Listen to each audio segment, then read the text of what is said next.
Hello everyone, welcome to commerce simplified. हमारा आज का टॉपिक है types of agriculture income. Last video में हमने इस टॉपिक के बारे में इंट्रोडक्शन करी थी, कंडीशंस करी थी कि क्या क्या कंडीशन सेटिस्फाई होनी चाहिए कि तब हम एक इनकम को एग्रीकल्चर इनकम माने। तो आज हम पढ़ते हैं types of agriculture income. Rent revenue derive from land, मतलब आपको कोई भी रेंट या रेवेन्यू डिराइव हो रहा है किसी भी लैंड से। रेंट इन द फॉर्म आपने अपनी लैंड को टीनेंट को दे दिया। टीनेंट का मतलब होता है किराएदार, मतलब आपने अपनी ज़मीन को किराए पे दे दिया है किसी टीनेंट को, और वो जो टीनेंट है आपको रेंट दे रहा है या फिर रेवेन्यू दे रहा है। रेंट मतलब इन कैश कोई पैसे दे रहा है, और रेवेन्यू मतलब जो भी उस लैंड पे फील्ड हो रही है, मतलब क्रॉप्स हो रही हैं, वो आपको उसमें उस प्रोडक्शंस में से कुछ परसेंटेज दे रहा है। ये होता है हमारा रेवेन्यू। और रेंट हम नॉर्मली जो कैश होता है। इनकम फ्रॉम एग्रीकल्चर ऑपरेशन, आपको कोई भी ऑपरेशन से इनकम हो रही है। ऑपरेशंस, एग्रीकल्चर ऑपरेशंस वही होते हैं जो मैंने आपको बताए थे। लैंड प्रिपरेशन, मिट्टी को प्रिपेयर करना, ploughing of soil, tilling of soil, levelling the field, field की लेवलिंग करना, सोइंग और प्लांटिंग, एक बीज को लगाने से लेके उसे फसल बनाने तक जो भी प्रोसेस होते हैं हमारे, वो हमारे एग्रीकल्चर ऑपरेशंस होते हैं। पेस्टिसाइड्स डालना, हार्वेस्टिंग करना, थ्रेशिंग करना, स्टोरेज करना, मैन्युफैक्चरिंग करना, फर्टिलाइजिंग करना, ये सारे पॉइंट्स सॉइल को प्रिपेयर करने से लेके उस जो हमारी लैंड में प्रोडक्शन हुई है उसको मार्केट में भेजने के लिए फिट बनाना, यही सारे हमारे एग्रीकल्चर ऑपरेशंस होते हैं। ठीक है। Income from the sale of produce, ठीक है। आपने जो income from the sale of produce, इसका मतलब है आपको जो आपने प्रोडक्शन की है अपनी लैंड के ऊपर, उसमें से जो भी आपका प्रोड्यूस हुआ है उसे बेचने पर आपको कोई इनकम हो रही है। फॉर एग्जाम्पल, जैसे आपने वीट की प्रोडक्शन की, ठीक है। वीट के प्रोडक्शन के बाद आप क्या कर रहे हो, मंडी में ले जाके वीट को बेच रहे हो, तो मतलब आपको इनकम हो रही है। ठीक है। इनकम फ्रॉम फार्म हाउस, मैंने आपको बताया था फार्म हाउस की जो भी कंडीशंस थी लास्ट वीडियो में। अगर आपको उस फार्म हाउस से कोई भी इनकम हो रही है तो एग्रीकल्चर इनकम मानी जाएगी। Income from making the product fit for market, आपको कोई भी इनकम हो रही है कि जब आप अपने प्रोडक्ट को फिट बना रहे हो मार्केट में बेचने के लिए, सारे ही प्रोसेसेस को कर रहे हो कि आपका जो प्रोडक्ट है वो मार्केट में बिकने के लिए फिट हो जाए। अगर इस प्रोसेस से आपको कोई इनकम हो रही है तो हम उसे एग्रीकल्चर इनकम मानेंगे। इनकम फ्रॉम सैपलिंग और सीडलिंग, इसका मतलब ये है कि जो नर्सरीज होती हैं जहाँ पे हम प्लांट्स वगैरह मिलते हैं, अगर आपको वहाँ से कोई इनकम हो रही है तो उसे भी हम एग्रीकल्चर इनकम मानेंगे। हमारा नेक्स्ट टॉपिक है नॉन एग्रीकल्चर इनकम की। हमारे लिए नॉन एग्रीकल्चर इनकम क्या होती है। इनकम फ्रॉम मार्केट, अगर आपको कोई मार्केट से इनकम हो रही है, फॉर एग्जाम्पल जैसे कि आपके मतलब कोई जो, जैसे आपने कोई वेजिटेबल्स ग्रो की अपनी लैंड पे, तो वो आगे कोई और ले गया, तो मतलब जो उस पर्सन को वो एग्रीकल्चर इनकम नहीं होगी।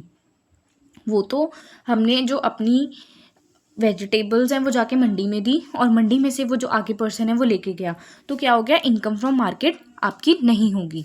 इनकम फ्रॉम माइनिंग रॉयल्टीज़, मतलब आपकी जो लैंड है वहाँ पे क्या हो रही है, माइनिंग हो रही है, आपको रॉयल्टी रिसीव हो रही है, तो वो भी आपकी नॉन एग्रीकल्चर है। Income from stone queries, stone rocks, मतलब जो वहाँ आपकी लैंड है वहाँ पत्थर वगैरह मिल रहे हैं, चट्टानें मिल रही हैं, तो अगर उससे कोई इनकम है तो भी आपका उससे नहीं माना जाएगा agriculture income. Income from land use for storing agriculture produce, मतलब कि आपको इनकम हो रही है ज़मीन से जिसे आप यूज़ कर रहे हो स्टोरिंग एग्रीकल्चर प्रोड्यूस, मतलब आपने सिर्फ लैंड को इसलिए यूज़ किया है क्योंकि जो एग्रीकल्चर प्रोडक्शन है वहाँ पे हम रख दें, तो उसे हम नॉन एग्रीकल्चर इनकम मानेंगे। Income from self grown grass trees, मतलब आपने देखा होगा जब खेत होते हैं हमारे तो उनके साइड्स में कुछ ऐसे अननेसेसरी से प्लांट्स उग जाते हैं, बट उनमें से कुछ जैसे इंपॉर्टेंट भी होते हैं जैसे बैम्बू वगैरह, अगर आपको उससे बेचने से इनकम हो रही है तो वो आपकी नॉन एग्रीकल्चर इनकम है।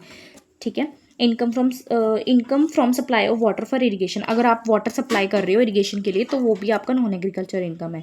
Income from fisheries, dairy farming, poultry farming, अगर आपने कोई क्या किया, लैंड है जो आपकी, वहाँ पे क्या किया आपने, पानी वगैरह करके वहाँ फिशरीज रख ली, मतलब मछलियों को रख लिया, या फिर वहाँ चूचे, पोल्ट्री फार्म रख लिया, जो वो चूजे होते हैं उन्हें रख लिया। ठीक है। Income from sale of earth for brick making, मतलब आपने ईंट बनाने के लिए अपनी ज़मीन की मिट्टी को बेचा, तो ये भी आपकी नॉन एग्रीकल्चर इनकम मानी जाएगी। तो उसके बाद हम देख लेते हैं कि पार्टली एग्रीकल्चर और पार्टली नॉन एग्रीकल्चर इनकम। वही पॉइंट मैंने आपको बताया था कि एग्रीकल्चर इनकम जब आपकी 5000 से ज़्यादा है तो क्या करोगे, आप एग्रीकल्चर इनकम पे टैक्स दोगे। और अगर आप सेकेंडली कोई और जॉब भी कर रहे हो, ठीक है, और बेसिक एग्जाम्पशन लिमिट क्रॉस कर रहे हो, तो आपकी दोनों इनकम पे इंटीग्रेशन करके टैक्स लग जाएगा। Sometimes income comprises both agriculture as well as non-agriculture income. Such a situation arises in case certain agro-based industries. ये जो आपकी इंटीग्रेशन इनकम का कंसेप्ट आता है, ये कहाँ आता है? कंपोजिट इनकम का, जहाँ पे क्या होता है, हम इसे एग्जाम्पल से समझते हैं. For example, mister X has agriculture land produce sugar cane, की मतलब मिस्टर एक्स है, क्या हो रहा है, वो अपनी एग्रीकल्चर लैंड में गन्ने को उगा रहे हैं, ठीक है, और उसी शुगर केन को आगे जाके वो यूज़ कर रहे हैं अपनी इंडस्ट्री में शुगर बनाने के लिए. शुगर केन रॉ मटेरियल, जो वो गन्ना है उसे एज रॉ मटेरियल यूज़ कर रहे हैं अपनी फैक्ट्री में, फिर वो आगे जो सेल ऑफ कर रहे हैं शुगर की. ठीक है, इस कंसेप्ट में अगर कोई ऐसा कंसेप्ट है तो उसमें क्या क्या हमारी कितनी परसेंटेज रखी जाएगी कि हाँ इतना % एग्रीकल्चर इनकम माना जाएगा, इतना बिजनेस. ऐसा टी के केस में क्या होगा, 60% एग्रीकल्चर मानेंगे, 40 बिजनेस इनकम मानेंगे. ठीक है, रबर, लेटेक्स और सैनिक्स के 65% आपका इनकम मानेंगे एग्रीकल्चर और 35% मानेंगे बिजनेस इनकम. ठीक है, ये परसेंटेज रिवाइज करना बहुत इंपॉर्टेंट है. कॉफ़ी के केस में 75% आपकी इनकम एग्रीकल्चर इनकम होगी और 25% इनकम आपकी बिजनेस इनकम होगी. ठीक है, उसके बाद ये वही लिखा हुआ है कि non agriculture income of an individual achieve, मतलब ये 2 कंडीशन फुलफिल होनी चाहिए. मतलब total income exceed from the minimum taxable limit, मतलब जो आपकी टोटल इनकम है वो minimum taxable limit 2,50,000 less than 60 year, 60 से 80 के बीच में आपकी 3 लाख, और above 80 year super senior citizen के केस में क्या है 5 लाख. अगर आप इन लिमिट्स को क्रॉस करते हो अपनी एज के अकॉर्डिंग तो आप लाइबल हो टैक्स देने के लिए. और अगर आपकी नेट एग्रीकल्चर इनकम एक्सीड करे ₹5,000 से. ठीक है, तो आई होप आपको समझ आया होगा. तो हम एक ना इसका न्यूमेरिकल कर लेते हैं तो आपको इजीली अच्छे से अंडरस्टैंड हो जाएगा. पहले इसकी कंप्यूटेशन ऑफ टैक्स लायबिलिटी क्या होता है कि 5 मार्क्स का ना आपको न्यूमेरिकल भी आ जाता है. तो इस चैप्टर को दोनों पॉइंट ऑफ व्यू से हमें अच्छे से करना होगा. कंप्यूटेशन ऑफ टैक्स लायबिलिटी, हम टैक्स लायबिलिटी कैसे निकालेंगे. Tax on agriculture, first point क्या है, एग्रीकल्चर इनकम और नॉन एग्रीकल्चर इनकम, पहले दोनों पे टैक्स लगाना है. ठीक है, फिर क्या करना है, tax on agriculture income plus exemption limit, जो भी हमारी एग्जम्पशन लिमिट है. ठीक है, फिर क्या करना है, 1 में से 2 को माइनस कर देना है, फिर हेल्थ सेस लगाना है, टैक्स लायबिलिटी आ जाएगी. हम इस चीज़ को एक एग्जाम्पल से देखते हैं. Mister x who has an agriculture income 80,000, non agriculture income 8 lakh, कि जो मिस्टर एक्स हैं उनकी एग्रीकल्चर इनकम कितनी है 80,000 और नॉन एग्रीकल्चर कितनी है 8 लाख. ठीक है, जो हमारे मिस्टर एक्स हैं इनकी हमें एज नहीं दी गई तो हम इसे क्या एज्यूम करेंगे कि वो लेस देन 60 ईयर हैं.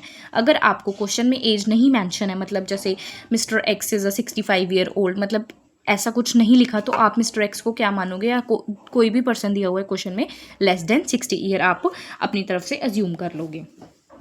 ठीक है, मतलब उनकी 5,000 से ज़्यादा एग्रीकल्चर इनकम तो टैक्स लगेगा, और उनकी जो बेसिक एग्जाम्पशन लिमिट है हमारी 2,50,000, 8 लाख तो ज़्यादा है, तो मतलब उनकी इंटीग्रेशन हो जाएगी. ठीक है, जो हमारी फर्स्टली क्या है, non agriculture income 8 lakh, agriculture income 80,000, इन दोनों का टोटल करके 8,80,000 हो गया. फिर इसके बाद हम इस अमाउंट पे टैक्स लगाएंगे. 2,50,000 पे तो कोई टैक्स नहीं लगेगा, नील. टैक्स ऑन नेक्स्ट 2,50,000 पे 5% लगाएंगे हम. नेक्स्ट 2,50,000 पे हम लगाएंगे 5%, आपका आ गया 12,500. ठीक है, फिर उसके बाद हमारा 8,80,000 में से हमारे 5 लाख चले गए, 2.5 लाख यहाँ चले गए, 2.5 लाख यहाँ, तो मतलब 5 लाख चले गए. नेक्स्ट हमारा रह गया 3,80,000, इस पर हमारा लगेगा 20%, तो आ गया हमारा 76,000. ठीक है, उसके बाद 76,000 प्लस 12,500 आपका कितना हो गया 88,500. नेक्स्ट अब क्या करेंगे, जो हमारी एग्रीकल्चर इनकम है ना और बेसिक एग्जाम्पशन लिमिट, उस पर टैक्स लगाएंगे. एग्रीकल्चर इनकम कितनी है हमारी 80,000 प्लस 2,50,000 जो हमारी बेसिक एग्जाम्पशन लिमिट है, 3,30,000 पे हम टैक्स लगाएंगे. पहले तो सीधा ही 2.5 लाख पे नील लगेगा, कोई टैक्स नहीं लगेगा. नेक्स्ट हमारा 80,000 बचा, 3,30,000 में से 2.5 लाख को माइनस करके 80,000 बता, 80,000 पे हम लगाएंगे 5% टैक्स, 4,000 आया हमारा.